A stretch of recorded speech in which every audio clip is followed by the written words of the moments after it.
ঐক্যবদ্ধ ভালোবাসা ও সমর্থন বাড়তে থাকা স্রোতে মিশিগান রাজ্যেও যেন আরেক জোহরান মামদানির আবির্ভাব ঘটতে চলেছে। মিশিগান থেকে সংবাদদাতা রফিকুল হাসান চৌধুরী তুহিন জানান, শুধু বাংলাদেশি, ইয়েমেনি ছাড়াও মূল আমেরিকান সহ সকল ভিনদেশীয় নাগরিকদের নিকট মিশিগানে এই সময় সবচেয়ে জনপ্রিয় সামাজিক ব্যক্তিত্ব ও আসছে 4 আগস্ট প্রাইমারি যুক্তরাষ্ট্রের সিনেটর নির্বাচনে। মিশিগানে এক সম্ভাব্য ডেমোক্রেট হ্যাভিয়েট সিনেট প্রার্থী আব্দুল আল সাইদ, একজন ভদ্র নম্র মুসলিম হিসেবে যার মুখে শুধু অট্টহাসি ও সাবলীল ভাষা নয়, অনায়াসে অনর্গল ইংলিশ আরবিতে কথা বলা ও সকল দেশের নাগরিকদের সাথে খুব সহজেই মিশে যাওয়ার মতো ক্ষমতা নিয়ে নির্বাচনী মাঠে ভোট প্রাপ্তির খেলা শুরু করেছেন। ফলে সাইদের জনপ্রিয়তা দিন দিন দ্রুত গতিতে বৃদ্ধি পাচ্ছে। সাইদের বিভিন্ন নির্বাচনী সভায় যুক্তরাষ্ট্র সহ বিভিন্ন দেশের নাগরিকদের উপচে পড়া ভিড় বলে নাগরিকদের মন যেন সাইদ আরেক জোহরান মামদানি। এর অংশ হিসেবে সিনেটর প্রার্থী আব্দুল আল সাইদের নির্বাচনী প্রচারণার অংশ হিসেবে গতকাল রবিবার দুপুরে মিশিগানে বসবাসরত বাংলাদেশি কমিটির সাথে তিনি এক বিশাল মত বিনিময় সভা করেছেন। তবে এক সময় তা সমাবেশের রূপ নেয়।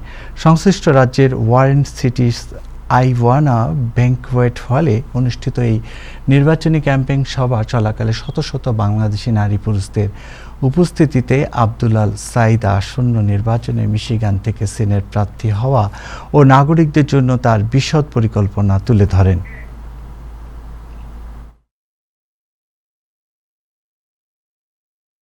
The Bangladeshi American community to stand up, use its voice, lift its voice, and make sure we have representation that understands the needs of the community. I'm so grateful for all the contributions the Bangladeshi community have made to our state. And you see the community in civic life, you see them in professional life, you see them in the business community. I think it's just really important to have representation who understands the needs of unique communities, communities from immigrant backgrounds, communities who come from less represented faith backgrounds, and the opportunity to have that leadership in the U.S. Senate. This is a unique one. Make sure that you lift your voice. If you looked at things and said, I want more health care, I don't know why my money is being spent to drop bombs on other people in other countries, but instead it's not being spent here, lift your voice, because we need that kind of representation in the U.S. Senate. Now time we have opportunity to change, so we can put him to the U.S. Senate. That's the one opportunity you can take it. আমাদের সামনে একটা opportunity আসছে। আমরা সবসময় বলি আমরা 1 লক্ষের উপরে মানুষ আছে আমরা এখানে। আসেন আমরা আব্দুলের জন্য চেষ্টা করি, আব্দুলকে ভোট করি। মোস্ট পাওয়ারফুল, সবচেয়ে শক্তিশালী বয়স যাবে সিনেটারে। আর সর্বপ্রথম ইতিহাসে এর চাইতে আগে আর কেউ যায় নাই এবং কোয়ালিফাইড একটা ছেলে, এই ছেলেটাকে আমরা সবাই ভোট দেই। We are here for Abdul camping. 4th August, Abdul U.S. Senate candidate. We have to come out and vote for 4th August.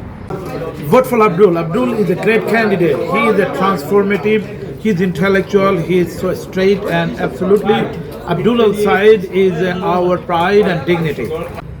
Vote for Dr. Abdul Al Said for U.S. Senate. This is the time to put a Muslim brother in a Senate. Medicare for